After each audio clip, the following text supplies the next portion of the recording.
Tonight on Frontline, a multi-billion-dollar-a-year industry. The debate over supplements. How could it be that you can sell something without any evidence that it's safe or effective?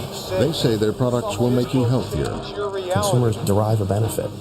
Over half the country every day takes a supplement safely and effectively. But critics say that many have fraudulent claims, could be dangerous, and should be regulated. It almost takes a sacrificial lamb to die before the Food and Drug Administration can take any action. Correspondent Gillian Findlay investigates.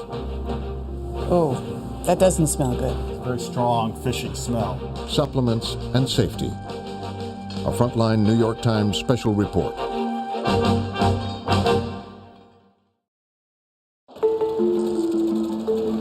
This is a product that was formulated for people who are under severe stress. This is an herb that would be great for older individuals that are concerned about Joint supplement. It's estimated that half of all Americans take a health supplement every day. That one is going to be amazing for supporting Encapsulates the nutrients in a non-GMO soy less antioxidant. It's a $30+ billion industry. I will guarantee you that this will change your reality within 3 to 5 days. Companies range from big pharma to mom and pop.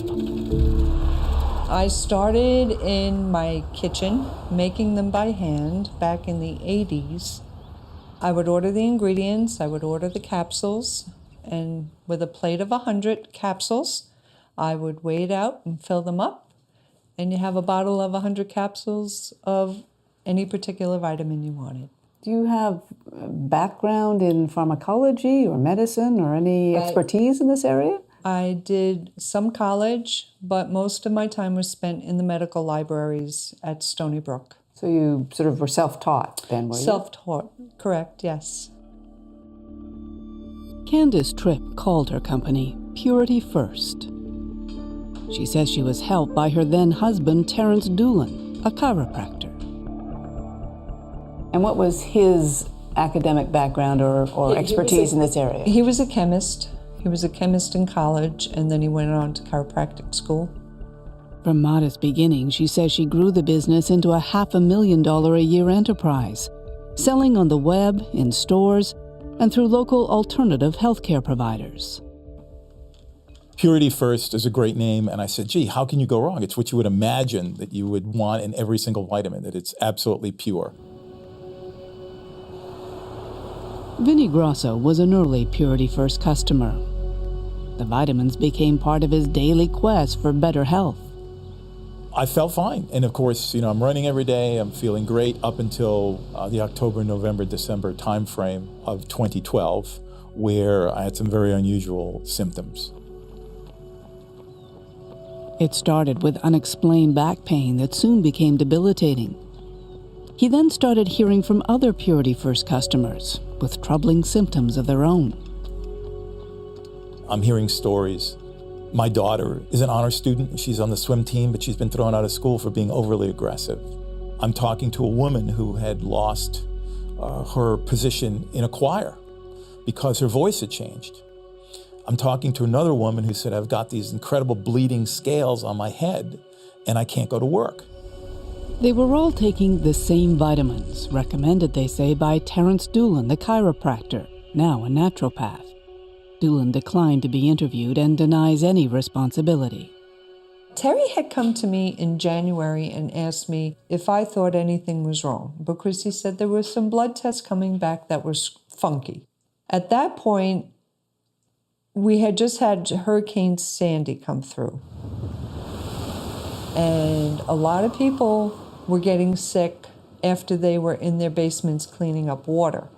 And that's why he had recommended people go see this other doctor. Right. And they started going to see Dr. Spaeth. We had an examination, and he said to me, what is it that all of you who've come to me in the past month and a half have one commonality? You've all taken Purity First B50 vitamins. It's estimated there are 85,000 dietary supplements for sale in the United States today. Right here I have our liposomal D. So Vitamin this D is our for bacopa. This is an herb that would be great for older individuals that are the concerned essential about nutrients like chromium. With so many pictures and promises, you might assume that some government agency has approved them before allowing them onto the market. The FDA does not do any review of dietary supplements before they come onto the market, and I think that all consumers need to understand this. No testing, no obligation to provide any evidence a product is effective or even safe. The one thing manufacturers do have to show is that they follow good manufacturing practices. The FDA conducts inspections for that, but it's limited by resources and by information. We actually don't know the total number of manufacturers that we need to be able to inspect because there is no formal registration system that is required of manufacturers that make dietary supplements. And so we do inspections of the ones that we know about. The FDA did know about a supplement manufacturer that used to operate here. In 2012 and again in the spring of 2013, Mira Health Products was cited by FDA inspectors for violating manufacturing codes. Among the products Mira produced, Candace Tripp's Purity First vitamins. I had a lot of faith in Mira because he was more of a smaller scale manufacturer. He wasn't one of these big pharmaceutical company that just didn't really make you warm and fuzzy. What did you do to try to verify that this was a reputable company that would make the product that you wanted? They're supposed to test the product and give you an analysis at the end that what is in the capsule is what they've tested, and the certificate is supposed to be certified, and this is what your product is. And did they give you those certificates? I believe, yes, they did. They gave us those, and there didn't seem to be a problem. But by 2013, there was a problem. Dr. Kenneth Spaeth, who specializes in environmental health, is the man those Purity First customers turn to investigate their symptoms. He arranged for the B50 vitamins to be tested, and the results were a shock. The capsules were laced with 2 anabolic steroids. Joe Quayler, Candace Tripp's current husband, took it up with Mira's owner. I called Mike and said pretty much what could have happened. Mm-hmm. And, you know, he was making the male enhancement pills. And he said, Joe, he said, if they found any type of steroids in there, the only thing I could possibly think is maybe the mixer was not cleaned enough. You know, you go to the... By now, Purity First customers had started hiring lawyers and sharing their stories. Change in the voice, change in the sexual organs, hair growth on a young lady was one of our clients, basically developing mustache, beard, the female sexual organs taking on a male configuration. For the men who ingested these things, they develop what's called gynecomastia. You end up with male breasts. It would take the FDA nearly 6 months to get the Purity First vitamins off the market, a response Dr. Spaeth calls glacial. He declined to be interviewed on camera, but he shared email exchanges with us, detailing his efforts to get the FDA to act. Spaeth says he suspected contamination, but his first inquiry went unanswered. When he emailed again asking if the lack of response was a lack of interest, he was referred to the FDA's hotline for adverse reactions called MedWatch. Spaeth had tried the line, been transferred and put on hold before being disconnected twice. 5 weeks later, he was still frustrated. "Will you tell me what your plans are?" he wrote. "I have 20 very worried patients and little to offer them." Among the officials Spaeth was writing to was Daniel Fabricant, then head of the FDA's Division of Dietary Supplements. We took that information. While it was helpful, it didn't make the whole case. We had to make the case at FDA, and we did, and remove the product successfully. One of his biggest complaints is the amount of time it took just to get somebody to call him back. He says that one of the operators, she acted as if I was telling her that aliens put messages in my Cheerios. Now, that doesn't suggest that you've got a particularly robust system in place to allow people to report problems when they happen, right? Well, I can assure you the government worked very quickly. The agency is acting to remove the product across the board, across the country. So it's a bit more of a heavier scientific lift than just a doctor having an intuition or a feeling about something. We had to build evidence, court-ready evidence, to take away somebody's product, somebody's manufacturing operation. And that's exactly what we did. And in doing that in 6 months, the team at the FDA worked diligently and worked quickly to do that, which was quite a successful accomplishment. 2 women from the FDA came in and they were speaking with us about how there seems to be a problem with one of our products. When we asked which product, they said, oh, that didn't matter yet. Okay. Do you want us to stop selling the product? No, you don't have to stop selling the product. Nobody died, they said. Nobody died. Those were their words. Their words were, nobody died. You don't have to pull the product. If there was any concern at all, why didn't you just pull it from the market? I mean, why did you not do it yourself? Great question. Their response to me was, people call the FDA all the time to report minor things. So don't worry about it. The FDA strongly denies those things were said. Some vitamins manufactured here on Long Island are triggering some health concerns. The FDA wants to see the supplements again. In the end, Purity First withdrew the vitamins under pressure. Here in Farmingdale in front of Mirror Health Products. Mirror was forced out of business by the FDA. Nobody from the company would speak to us.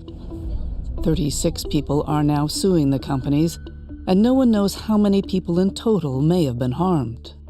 Space had brought up that it was looking for a needle in a haystack. For Vinnie Grosso and his lawyer, it was a sobering look into a troubled world. I was very concerned, and then I realized that this whole industry needs change. And how much danger we're all in, not just from Purity First likely, but from others that can put anything into these little bottles and put a seal and a label on it. In 2013, the Children's Hospital of Philadelphia had had enough. Worried about the number and quality of the supplements their patients were arriving with, hospital pharmacists decided to challenge manufacturers. Families are showing up literally with shopping bags full of dietary supplements. Regulatory issues in the United States are that you have to, if a patient brings a medication into a hospital, we have to, as pharmacists, verify that this is a quality product, it is what it says it is, it's labeled appropriately, it's being dosed appropriately, and so on. We got fed up. We took a step back and we said, okay, we're going to ask these companies to at least meet a labeling standard. They have to send us something called a certificate of analysis, which means they've had their product analyzed by an independent party that says that what's on the label is what's in the bottle. 90% of the companies never responded. And of the 10% that responded, of that 10%, often they would send us certificates of analysis where what was on the label wasn't even close to what was in the bottle. And these were the ones who responded to us, which made us fearful of an industry that we couldn't trust. For example, this is a aqueous vitamin D drop. So we use vitamin D in premature infants. It says it should have 400 international units per 1 ml of solution. However, it tells us that the results are that it's 213% of the labeled value. So it's more than double what it says that it is. So if we're dosing premature infants who need very tiny doses of this drug, we're now potentially giving them double what they should get and could really put them at risk for toxicity. In the end, only 35 supplements met the hospital standards. I come away very worried and dismayed. I'm worried mostly about what the American public is being exposed to, because it's essentially a complete unknown. When you're buying a dietary supplement, unless you have some proof of what's in that product, it could be anything. At the New York Botanical Gardens, you can find many of the herbs we buy in bottles in their natural state. This is black cohosh, commonly recommended to women to treat symptoms of menopause. In 2010, gynecologist David Baker decided to check out what so many of his patients were taking. He bought dozens of brands of black cohosh supplements and started testing the DNA. 30% had no black cohosh. And the samples that we found, we could identify the other plants as well. And they were from ornamental plants from China. Baker and his colleagues published the results in an academic journal, but they didn't get much attention. So they kept on testing. Other supplements produced results that were no less disturbing. Upwards of 15% of supplements like sol palmetto or not sol palmetto. Supplements like devil's claw, 100% are not devil's claw or contaminated with some other problem.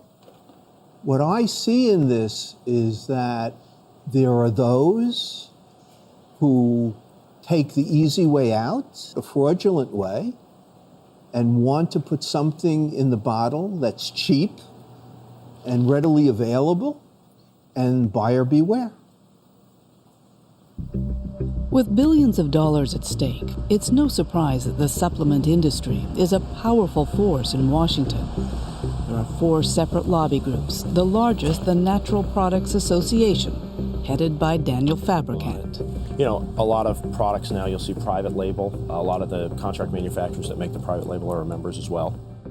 It's the same Daniel Fabricant who until 2014 was in charge of regulating dietary supplements at the FDA. He defends what critics have called a disturbing revolving door.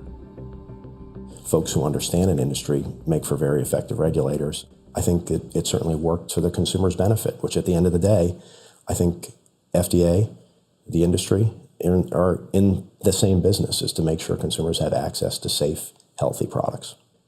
Do you accept that there is a problem with adulteration, though, in the natural health food industry? There may be some supply chain issues we need to be mindful of, but again, I think that there are federal authorities that cover that ensure that products are made to certain quality parameters. It's defined by law. And if firms don't, there are clear consequences. So I think that that's the important thing, and Americans have a high degree of confidence in the products because of that.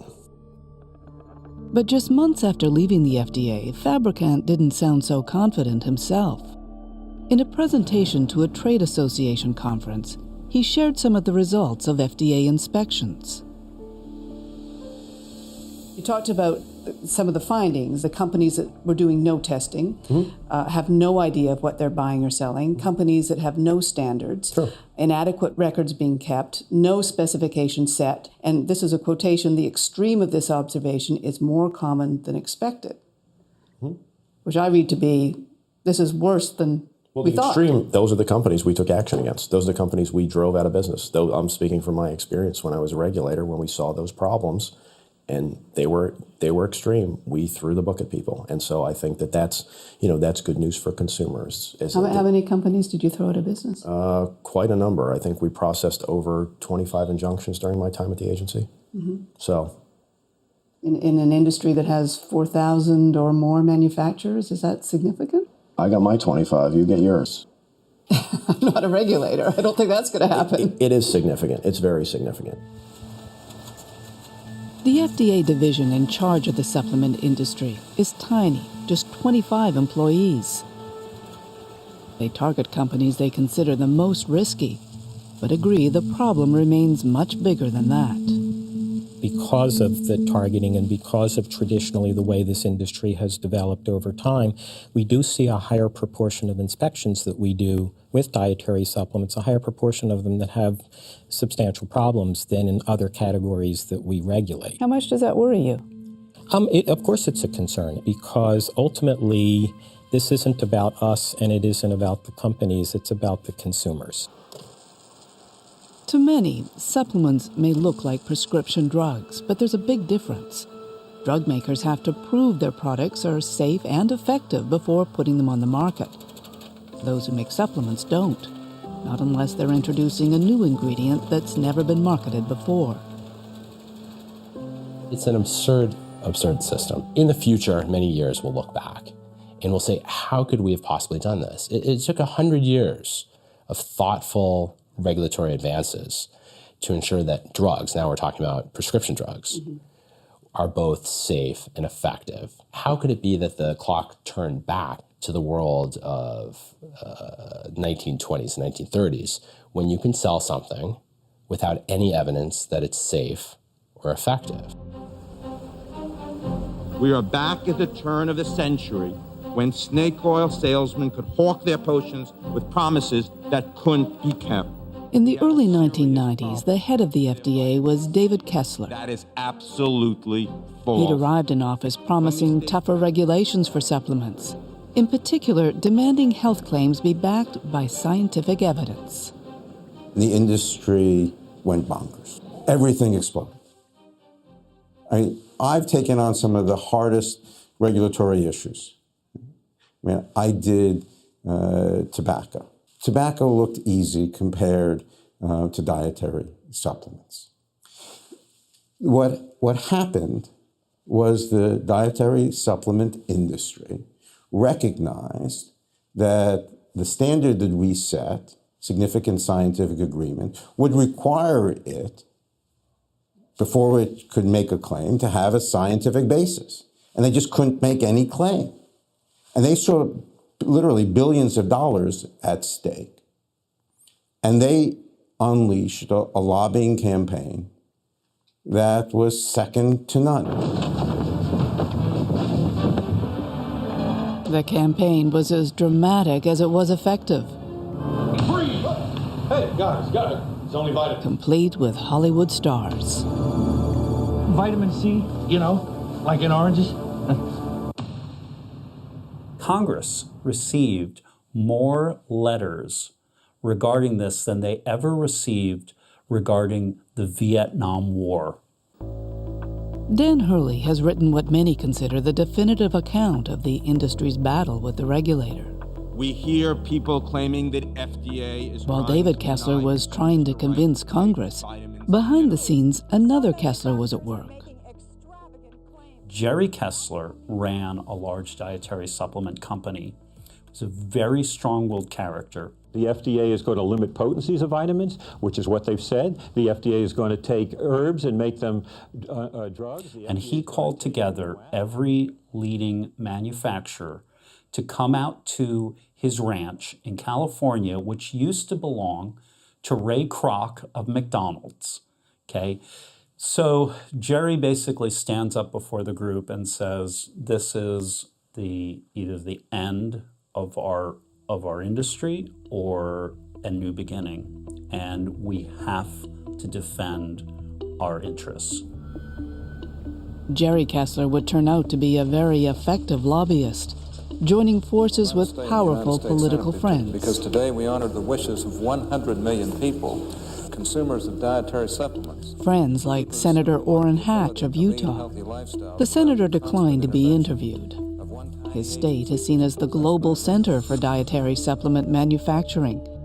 His son has lobbied for the industry, and Hatch himself has owned shares in at least one supplement company. He's never hidden the fact he's a believer. We know that the American people are not a bunch of kooks or a bunch of dummies. And what the people want is a right to use products which have helped them for centuries. The campaign worked. Jerry Kessler said, forget this law that's going to actually regulate. We need a law that says you can't regulate these products. And he named it the Dietary Supplement Health and Education Act. He came up with the name of it. Jerry Kessler did, a manufacturer. The one concession the FDA did get was an agreement that manufacturers would not make unproven health claims. And so, for example, they can't say their products cure arthritis or prevent heart disease. But they can say they support things like bone density, promote cardiovascular health.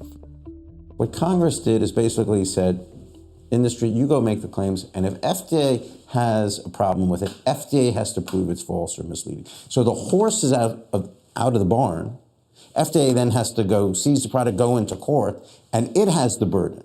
784, a bill to amend the Federal Food, Drug, and Cosmetic Act to establish standards with respect to dietary supplements. Problems with the legislation would become apparent even before it passed. The FDA was getting complaints about popular new weight loss supplements containing an ingredient called ephedra. Manufacturers fought the FDA for more than a decade. Yesterday, 23-year-old Steve Beckler became the first baseball player ever to die in his dream. It wasn't until a young major league pitcher died after taking ephedra that sales were halted. A stimulant called ephedra. By then, more than 160 deaths had been linked to the supplement. It almost takes a sacrificial lamb to die of liver injury or some other injury before the Food and Drug Administration can take any action. I am Dr. Bonkowski. Thanks for being Dr. here. Herbert Bonkowski is an investigator with the Liver Injury Network, funded by the National Institutes of Health. Let me get a listen of your lungs, and then He's concerned about the harms supplements are causing.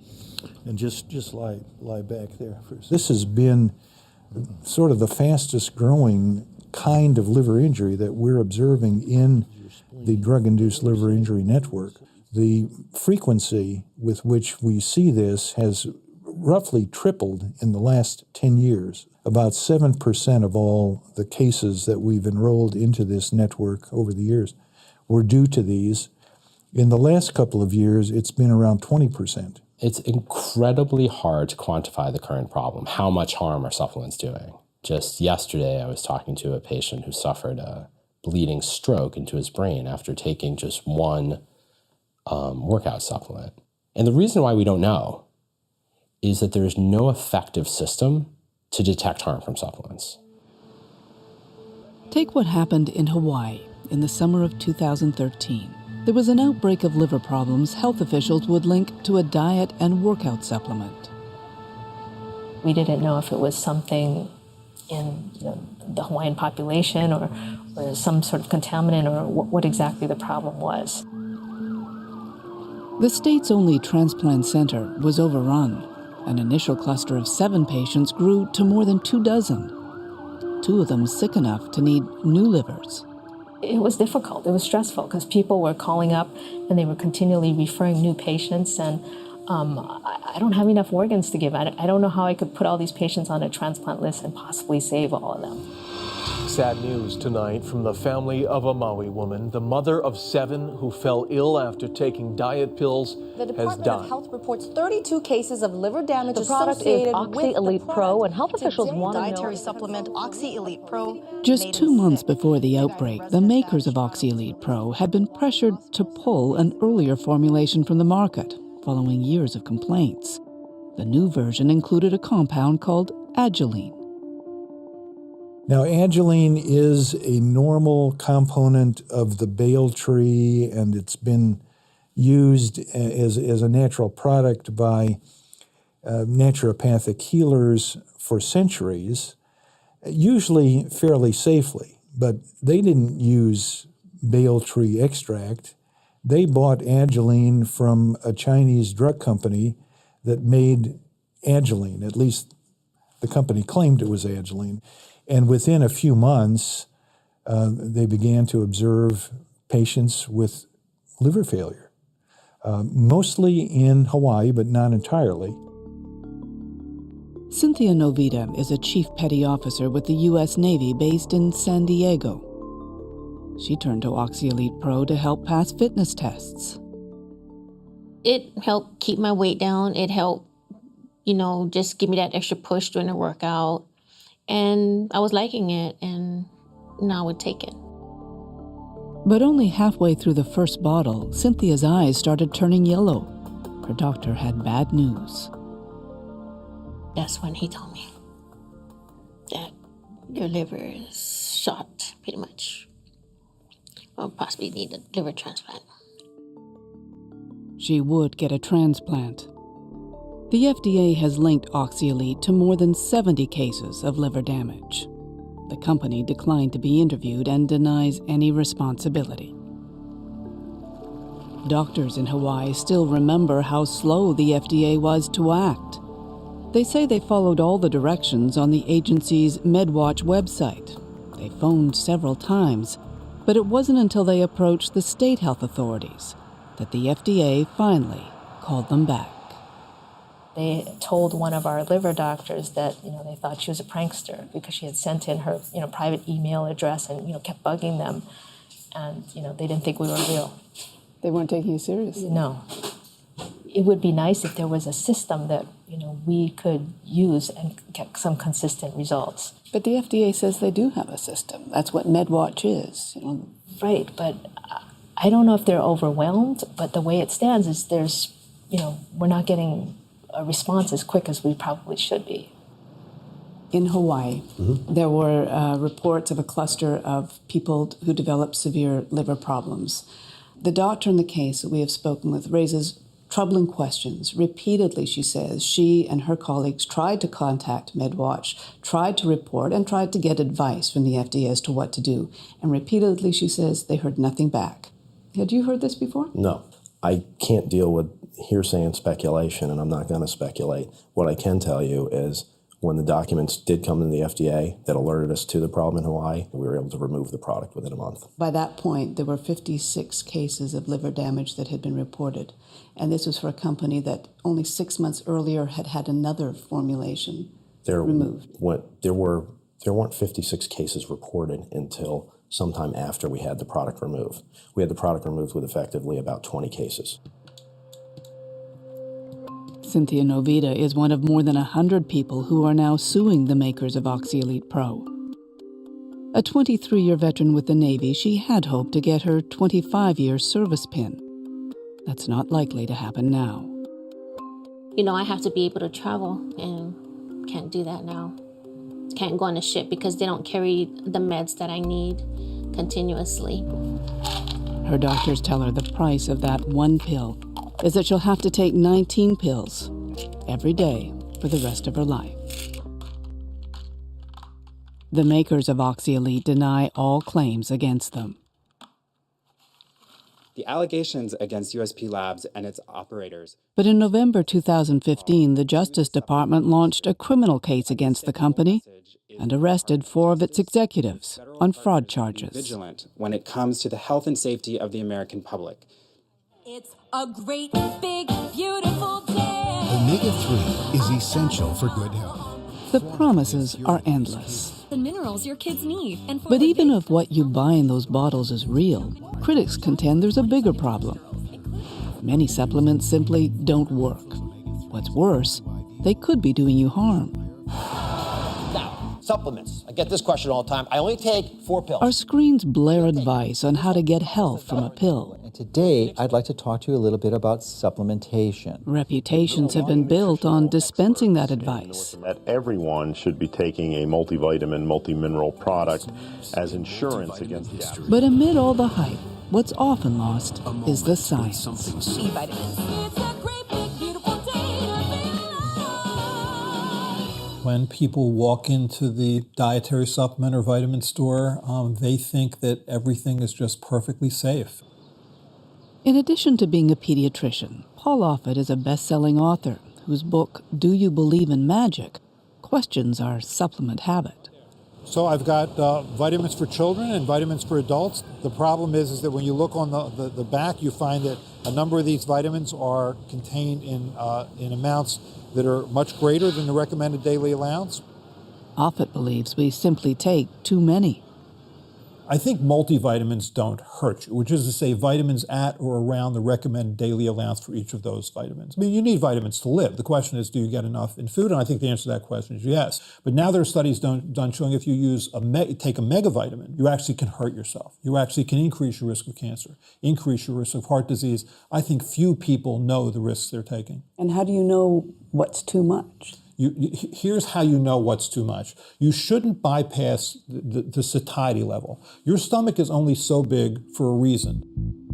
He illustrates the point with 1,000 milligrams of vitamin C. That's one of these pills. To get the same amount of the vitamin from a food source, you'd have to eat between 7 and 8 entire cantaloupes. No, you're not meant to eat 8 cantaloupes. It's a dangerous thing to do, to go against what nature intends. It's even worse with vitamin E, he says. This capsule has 1,000 international units. You can also find vitamin E in almonds. But to get the same 1,000 units, you'd have to eat a lot of almonds. 1,670 to be precise. Scientific studies have shown that that much vitamin E can be dangerous. If you take large quantities of vitamin E as a supplement, you clearly and definitively increase your risk of prostate cancer. And in a better world, in a regulated world, where vitamin E, a regulated product, it should have a black box warning on it that says just that. Vitamins E and C are antioxidants. And for years we've been told to take them because antioxidants are the mortal enemy of free radicals, cells linked to cancer and other diseases. I mean, if you look at people, for example, who eat diets rich in fruits, rich in vegetables that contain antioxidants, they do seem to live longer and have lesser rates of cancer and heart disease. So the thinking was great. Okay, now we figured out a way to make ourselves healthier. Now let's double down and take even larger quantities of antioxidants, and that's where we cross the line. And now study after study shows that, in fact, it's true. You can take too much in the way of antioxidants. In response to the studies, in 2013, one of the world's most important scientific journals published an editorial. Enough is enough, argued. The case is closed. Supplementing the diet of well-nourished adults with most supplements has no clear benefit and might even be harmful. Dr. Alicio Guayar was the lead author. This might be some of the best well-studied compounds in the history of mankind in terms of clinical trials. There are well over a couple hundred thousand people that have participated in clinical trials. So the conclusions that we have for antioxidant vitamins, I think, are very strong. Vitamin D is not an antioxidant, but it is one of the top-selling vitamins in America. Pushed with information that's often confusing. Well, vitamin D, if I had to pick one vitamin to push to everybody to think about again in their lives, it's vitamin D. It's true, we do all need some vitamin D. The Institute of Medicine recommends adults get 600 international units a day. But look at the doses some others are suggesting. I've recommended 5,000 IUs daily. Around 5,000 IU tends to be perfect. When people are initially really On one website, I answered just 3 questions: my age, my height, and my weight. And I was told I needed 10,000 international units a day, 16 times the IOM's recommendation. When I hear that various groups are recommending 10,000 IUs a day or even 5,000 IUs a day routinely, I really want to say, show me the data, show me the evidence. Evidence is what Dr. Joanne Manson is accumulating here. She's collected blood samples from over 25,000 people. The VITAL trial is, to our knowledge, the largest randomized clinical trial of vitamin D supplementation in the world. Manson is comparing disease rates between those who take vitamin D supplements and those who don't. Final results won't be known until 2017, but already she has concerns.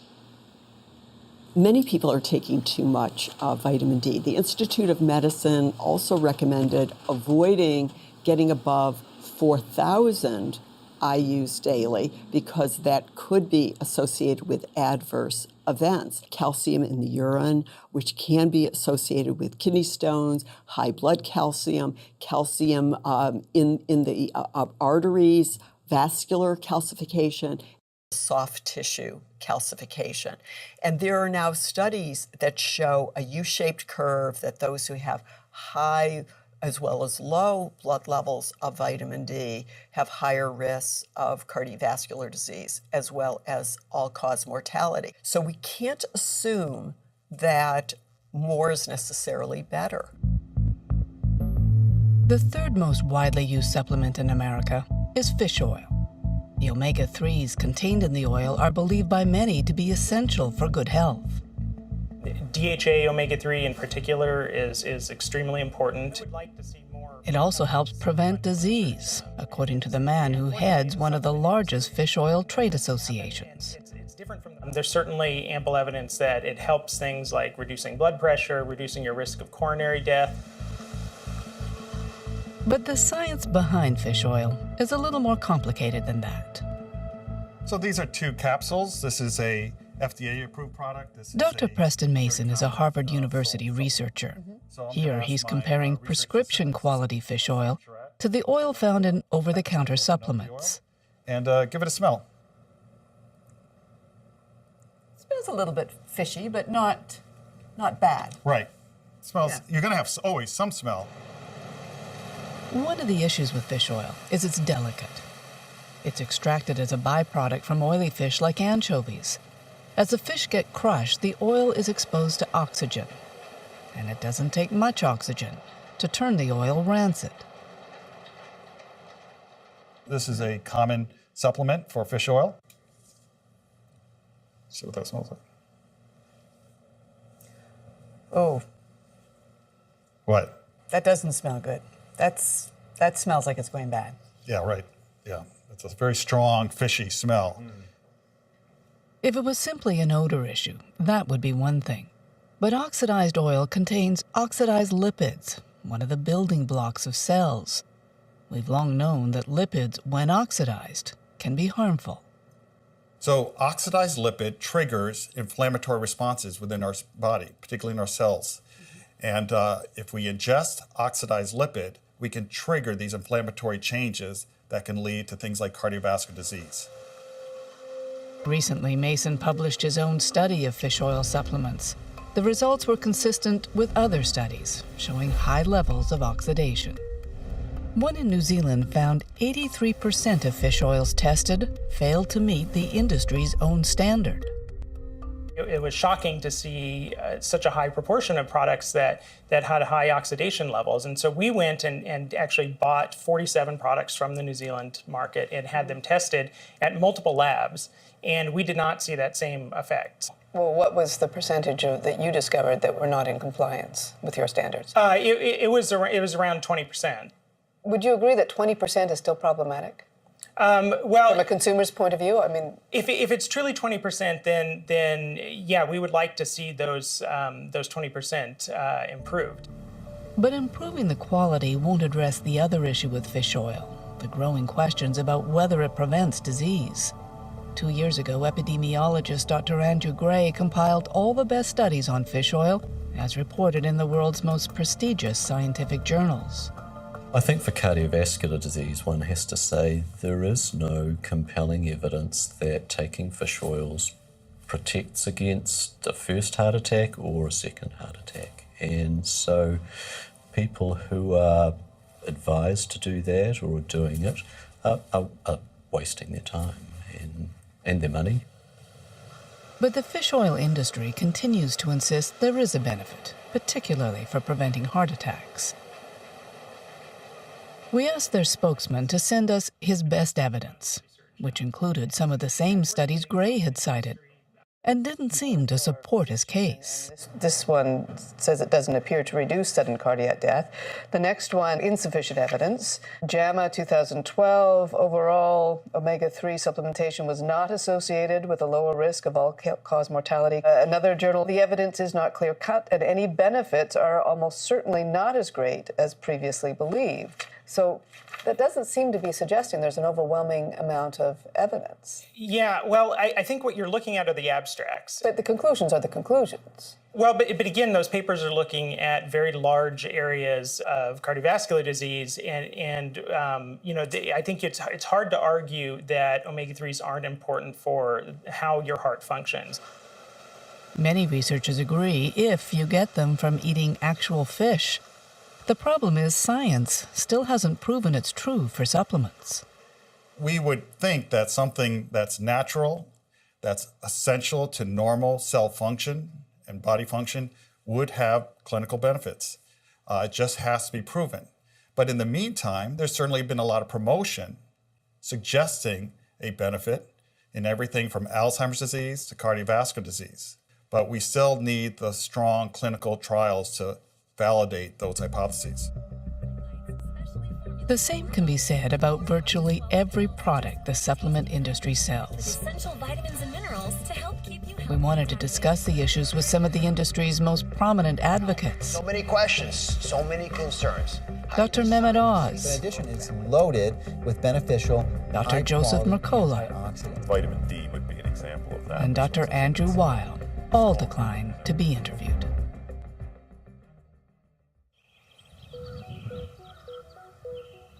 While the debate continues over whether supplements actually work, in rural Guelph, Ontario, there is a botanist who may have found an answer to that other troublesome question: what's actually in the pills and potions that we take? Dr. Stephen Newmaster is part of a worldwide effort to collect and catalog nature's wide array of DNA. He believes in the power of nature to heal. I buy and use natural health products. I believe in them. I've used them all my life. I've used them with my family. We have that anecdotal evidence that you have some ailment and you take whatever the remedy is, and it's dealt with. So it's an irony that Guelph University was responsible for one of the latest studies documenting problems with supplement quality. In 2012, Newmaster and his team randomly selected 44 herbal products off the shelves in Canada and the US and started comparing them to the plant DNA in their databank.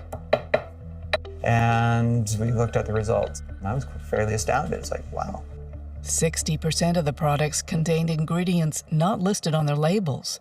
Even more astonishingly, 1 in 3 proved to be outright fakes. If I put my consumer hat on, that pissed me off because I go in to buy a product that I believe in, that I care about, and I pay a lot of money for. It's not even in the bottle. Are you kidding me? Unlike similar studies in the past, this one got noticed. Front page of the health section in the New York Times. An article that was read by, among others, New York's Attorney General.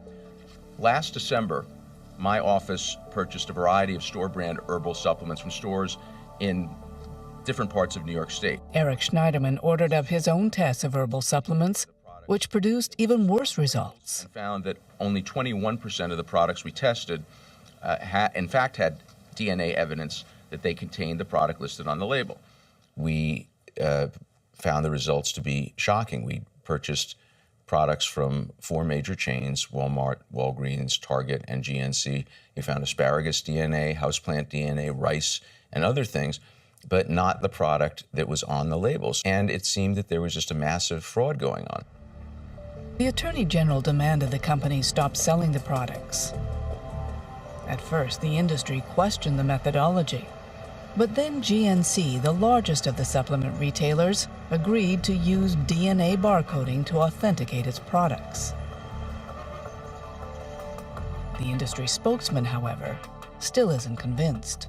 Daniel Fabricant.